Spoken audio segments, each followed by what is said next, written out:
Hello, everyone. How are you? Okay, so today we're going to talk about intelligent tracking prevention.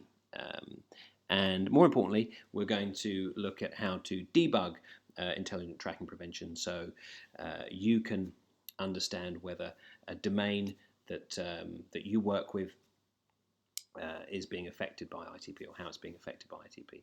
Um, quick bit of background. So we won't spend too much time talking about what intelligent tracking prevention is and whether it's a good thing or bad thing for the internet and what the wider implications are going to be. But just a quick bit of background. So intelligent tracking prevention is a setting in the Safari browser, which is available in versions 11 and above. It was released first back in the autumn of last year, 2017. And its purpose is to limit the access that companies have to setting and reading cookies in a third-party context on the Safari browser. And by third-party context, we mean cookies that are set and read by domains other than the one the user is visiting at the time or other than the one that the user can see in the address bar. When ITP was first launched, it limited the use of cookies in a third-party context to a 24-hour time window. So what that meant was cookies that were set on Safari in a third-party context were only available to be used 24 hours after they were initially set to the browser, even if they had a much longer, even if the cookie had a much longer expiry setting. And more recently, ITP was upgraded, has been upgraded a couple of times, but over the last week or so has been upgraded to ITP 2.0 in iOS 12 and macOS Mojave. And one of the crucial changes that has been made there is that 24-hour window has been completely closed. So Safari will effectively no longer let any cookies be used in a third-party context. And the reason for that predominantly is user privacy. Domains that set cookies and read cookies in a third-party context are generally associated with tracking and advertising on the internet, and Safari wants to limit the way those are used and improve online tracking practices by moving tracking that's needed for logging user behavior to more server-side technology. Okay, what we really want to do is help people understand how their domain is affected by ITP. So if you're a company that that does online tracking on the internet, or if you're a publisher or an influencer or somebody that relies on ad tracking to earn money, you can quickly and easily run some journeys and understand if your domain or a domain that you rely on is being impacted by ITP. So without further ado, let's get started. First thing you're going to need to do is download Safari Technology Preview. So if we go to developer.apple, apple.com/safari/download, you can download the newest versions of Safari, and if you go down to the bottom, there's Safari Technology Preview. We're on release number 65. I think the ITP debug mode is available in 62 or higher, and you need a Mac running Mac OS High Sierra or above to do this. So just download the Safari Technology Preview that's relevant for your operating system. Once you've done that, find and open Safari Technology Preview. You can either do that by Spotlight or go to Applications and you'll find Safari Technology Preview. Open it up. It looks very much like the Safari browser. And go to the menu bar, hit Develop, hit Experimental Features, and find ITP debug mode. And if it's not already checked, as it is for me, then click on it to check it. Make sure ITP debug mode is ticked, and that means Safari Technology Preview is running ITP debug mode. Close that down. Sorry, I beg your pardon, we should actually just quit Safari Technology Preview there.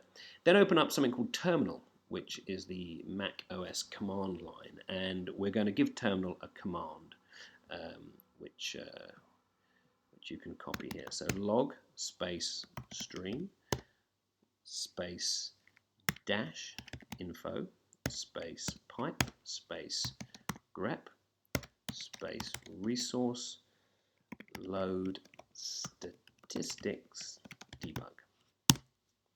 Hit enter. What that's going to do, it's going to give us an output of how the Safari technology preview, how the browser is tagging and running ITP. So we can see this very quickly by reopening Safari Technology Preview. Now, bear in mind, I have Safari Technology Preview on my Mac, and I do use it from time to time. So that means Safari Technology Preview has been logging domains and tagging domains as being used in a third-party context and therefore impacted by ITP already. When you do this for the first time, it won't really show anything. But because I've been browsing the internet using my Safari Technology Preview, it's already tagged some domains as being used in a third-party context. So let's open it up and we can see what I mean.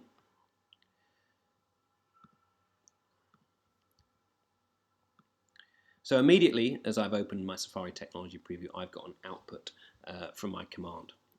What this has told me is that my browser has already tagged this list of domains that we can see here as being used in a third-party context and therefore are going to be impacted by intelligent tracking prevention. And what I mean by impacted is if you're running High Sierra or iOS 11, these domains are going to have a 24-hour window where they can set and read their cookies.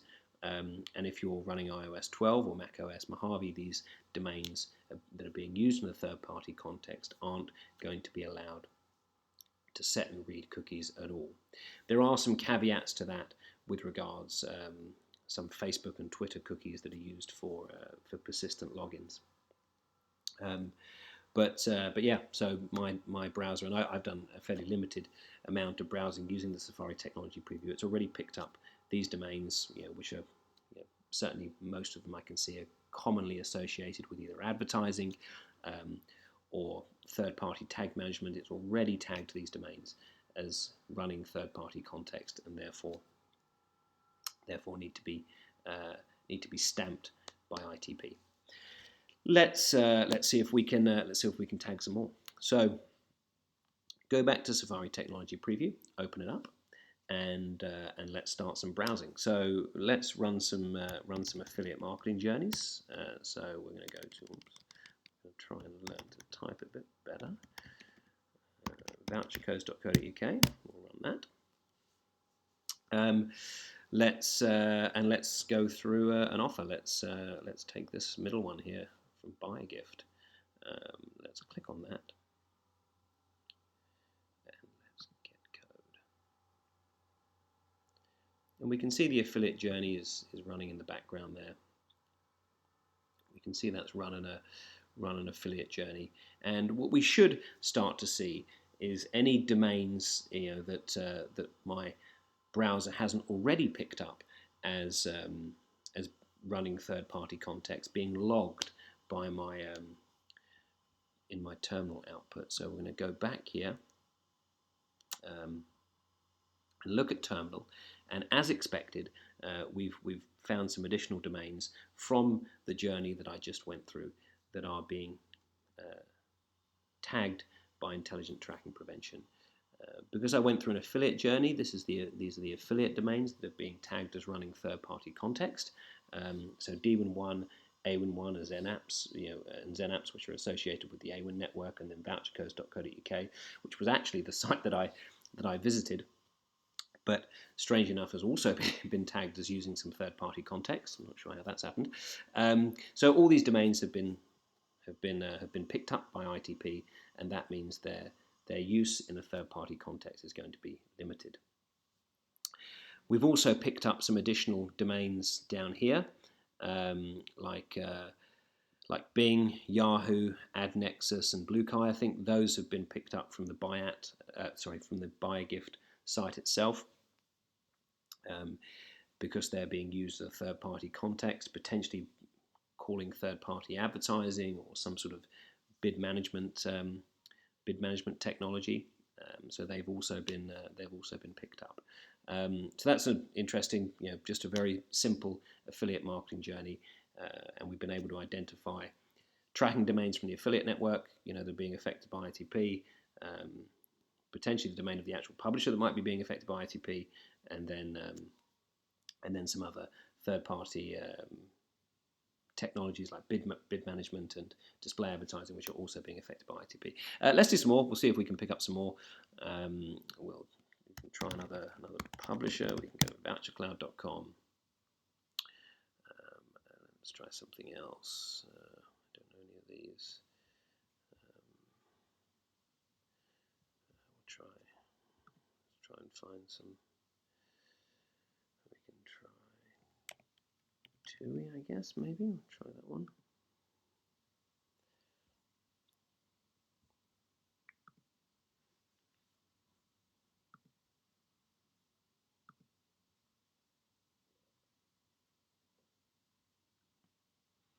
Okay, so that's loaded the TUI site there again through an affiliate marketing journey. I don't know if that's going to pick up anything additionally to what we already have. It may not. We can try another one.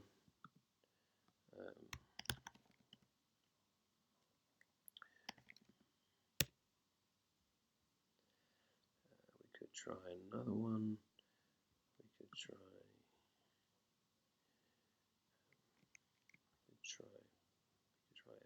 hotels.com, 10% off hotel bookings, pretty good deal. Get code. Again, the affiliate tracking is running there in the background. And again, that's another pretty standard affiliate journey. May or may not have picked up something.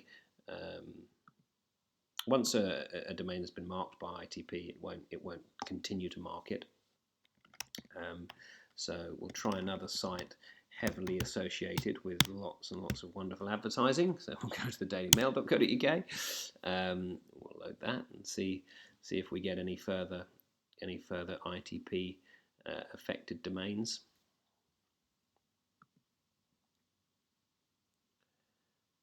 We'll have a little browse around the site. I guess we can go to sport.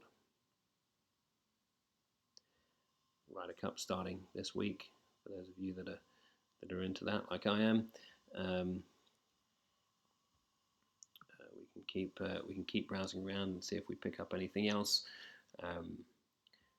It'll run a little bit behind the output compared to your live browsing experience, but we can go back here. And we have actually picked up some more. So.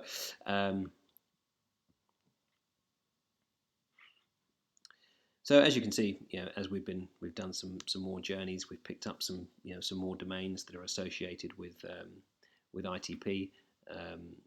We've picked up Rubicon Project, which is obviously a big display network. We've picked up some other stuff as well.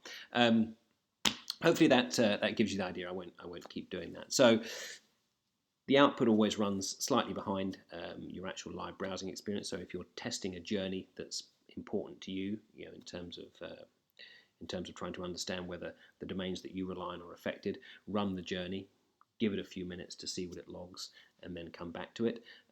It won't continue to log a domain if it's already been logged as running third-party context.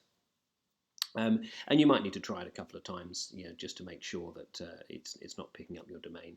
I'm not sure the logging is necessarily foolproof. It may skip a domain, but then you run a same domain in a different journey and it may pick it up. So it's always worth trying the journey a couple of times. But hopefully that's helpful. Hopefully that gives you an idea about how to debug ITP and understand whether the domains that you rely on are being affected. Thank you for watching.